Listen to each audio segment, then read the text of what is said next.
So congratulations हिम्मत तिम्रो visa भएकोमा अनि केही सेयर गर न त कस्तो खुसी लागिरहेछ धेरै खुसी भइरहेछ कस्तो छ मैले धेरै नै खुसी नै छु होइन मैले अब यहाँबाट गर्दाखेरि यहाँबाट जुन गाइडेन्स पाएँ मेरो एप्लिकेसनदेखि अब भिसासम्म भिसा इन्टरभ्यूसम्म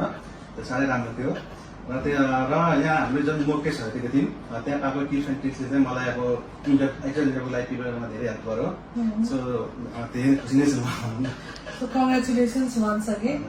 अनि तिम्रो चाहिँ कुन प्रोग्रामको लागि भिजा भएको होइन हामी सेयर अबाउट यर इन्टरभ्युज हाम्रो अरू स्टुडेन्ट्सहरूको लागि धेरै हेल्प आउट हुन्थ्यो सो मेरो चाहिँ master in science in civil इन्जिनियरिङको प्रोग्राम चाहिँ र इन्टरभ्यूमा चाहिँ मलाई सोधेको क्वेसन भने चाहिँ अब वाइ दिस कोर्स किन सिभिल कोर्स गर्ने भनेर सोध्नुभएको एउटा अर्को चाहिँ यो जस्तो ठ्याक्कै त भिजा अफिसरको काउन्टरमा जानेदेखिको त्यो टाइमदेखिको चाहिँ लाइक एक्ज्याक्टली सेयर गर्नु पर्दा लाइन लागेदेखि नै भन्नु त्यही लाइनमा बस्दाखेरि त अब हाम्रो टिक्क लाइन साइडमा उनीहरूले इन्टरभ्यू दिइरहेको हुन्छ उभिएर होइन उभिने ठाउँ हुन्छ अनि उनीहरूले ग्लास पछाडि बसेको हुन्छ हामी चाहिँ ग्लास अगाडि उभिएर दिने हो स्कुलबाट क्वेसन सोध्ने हो अनि त्यहाँ चाहिँ अघि एन्सर भन्दा सबै सुनिरहेको हुन्छ लाइनमा बस्दाखेरि नै अनि त्यतिखेर अब देखि पनि राखेको हुन्छ क्या रिजेक्ट भएको हो कि एक्सेप्ट गर्यो जुन ग्रिन दिएको यालो भन्दा त्यो देखिन्छ नि क्लियरली त्यहाँदेखि अनि त्यो लाइन लाग्दै जानु आफ्नो पाला गरेर बस्ने हो सुनमा लाइन लाग्नु क्यु लाग्नुपर्छ पालामा नि एक एकजना अनि त्यहाँदेखि जाने खाली भएपछि अनि त्यहाँ गएपछि चाहिँ सुनमा जाने बित्तिकै अब पेपरहरू दिने अनि उहाँहरूले चाहिँ अब सुनमा अब के टाइप गर्नुहुन्छ एकछिन त्यसलाई चाहिँ क्वेसन सोध्नुहुन्छ अनि क्वेसन सोद्धाखेरि चाहिँ अब मलाई सुरुमै सोधेको भनेको किन कुन कोर्स गर्न जाँदाखेरि सोध्नु भयो सुरुमै मलाई चाहिँ नामहरू के सोध्नु भने जस्तो है अनि मैले सिभिल इन्जिनियरिङ कोर्स भने अनि त्यसमा अब के स्पेसलाइजेसन के हो भनेर भन्नुभयो क्या यो भित्र के पढ्ने हो भन्नुभयो अनि मैले चाहिँ त्यसमा स्ट्रक्चरल इन्जिनियरिङ हो भने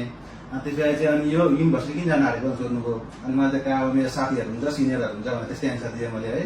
अनि अब उहाँहरूले रिकमेन्ड गर्नुभएको थियो अनि यो यहाँको चाहिँ कोर्समा अब एकाडेमिकसँगै अरू स्किल डेभलपमेन्टहरू पनि हुँदो रहेछ लिडरसिपहरू भयो त्यस्तो जानु हुँदैन भनेर अनि त्यसपछि मैले सोध्नुभयो यही कोर्स चाहिँ किन सिभिल इन्जिनियरिङ किन पढ्न आँटेको भनेर सोध्नुभयो मैले चाहिँ त्यसमा मेरो प्यासन थियो भनेर त्यस्तो भन्दाखेरि चाहिँ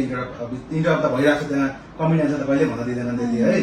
अनि त्यसपछि चाहिँ अनि लास्टमा चाहिँ लास्ट क्वेसन चाहिँ मलाई त्यो स्पोन्सरको स्पोन्सरहरू सोध्नुभयो अनि त्यसमा पनि मैले बाको बारेमा भन्दाखेरि चाहिँ मलाई त्यो बिचमा इन्टरभ्यू गरेर बाको आफ्नै कम्पनी हो कि अरूमा काम गर्ने भनेर सोध्नुभयो अनि त्यसपछि मैले अब अरूमा काम भनेर तर म्यानेजर रूपमा भनेर त्यसै भन्ने अनि त्यसपछि मलाई कन्टिन्यू गर्नु भन्नुभयो कन्टिन्यू भन्नुभयो अनि मैले त्यसपछि मम्मीको भने अनि अरू सबैको इन्कमहरूको बारेमा भने अनि त्यसपछि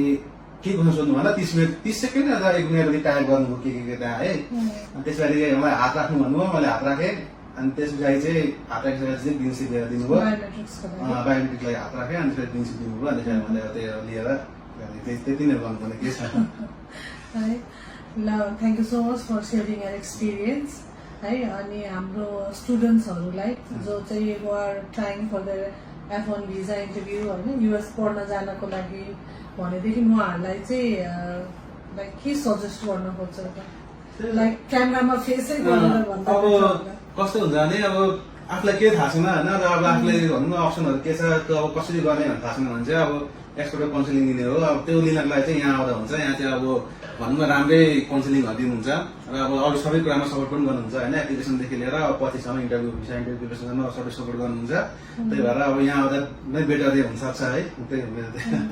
अनि जस्तो एउटा क्वेसन हामीले सोध्नु पर्दाखेरि चाहिँ how did it help you in interview जुन हामीले चाहिँ यता मक इन्टरभ्युजहरू प्र्याक्टिस गराएको थिएँ होइन अब जस्तो रियल इन्टरभ्यू सिनारियो जस्तै गराएर सो त्यो मक इन्टरभ्यूले चाहिँ रियल इन्टरभ्यूमा चाहिँ एकदम हाई इम्प्याक्ट चाहिँ कता पर्यो त त्यही हो अब कस्तो हुन्छ भने उहाँले अब जुन कोर्स प्याटर्न हुन्छ त्यो चाहिँ अब यहाँ प्र्याक्टिस गरेर अब यहाँ जुन कोर्स तपाईँले जुन सोध्नुहुन्छ क्वेसन त्यो चाहिँ लगभग उहाँ सोध्ने क्वेसन त्यही हुन्छ त्यही उहाँ थोरै सोध्ने हो अब सबै जति प्र्याक्टिस गर्छ त्यति सोध्ने होइन जस थोरै सोध्ने हो र यहाँ जुन अब बोल्दाखेरि हामीले जुन दिन्छ जुन अब भनौँ न एन्सर अब यहाँ मक इन्टरभ्यू देखेर चाहिँ हामीले एन्सर त्यो मिलाउन सक्दैनौँ क्या भनेको त्यहाँ हामीले लामो भन्ने होइन क्या छोटो भन्नुपर्छ अनि यहाँ चाहिँ हामी सुनमा अब अलिकति बिगार्दै गए पनि पछि दिइराख्दाखेरि यहाँ मक इन्टरभ्यू जुन दिन्छौँ त्यहाँदेखि चाहिँ हामीले अब इम्प्रुभमेन्ट गर्न सकिँदैछ क्या त्यसमा चाहिँ अब कसरी छोटो भन्ने होइन कसरी आफ्नो कुरा चाहिँ राख्ने भनौँ न आफ्नो मेन कुरा चाहिँ त्यो सुरुमै राख्नु पर्यो नि त उहाँलाई इम्प्रेस गर्नु पर्दा गएर हो त्यसमा चाहिँ अब यो मक इन्टरभ्यूले धेरै नै हेल्प गर्छ त्यसमा चाहिँ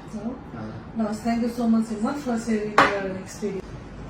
So when I decided to pursue my master's degree in US, then I wasn't sure about the process and procedure to be followed. So I came in Vira Education through my friend, and I started my application from here. And during my application time, during my application process, Manisha ma'am was very helpful, and she guided me through all the processes. And for my visa preparation, interview preparation, Priya ma'am and Reshma ma'am really helped me by conducting my mock interview on daily basis, and they also provided me with feedback and suggestions so that I can improve my answers and present myself in a better way. And besides that, Sujat sir also helped me throughout my date booking processes, and he also provided the guidance regarding how to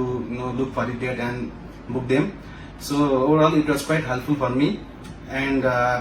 some credit goes to the expert counseling and guidance I received from here. So if anyone are interested and don't know what to do, then they can come here and get counseling from the ma'am and sir present here. I will suggest everyone to come here in Vira Education Consultancy, which is in Baneswar. Thank you.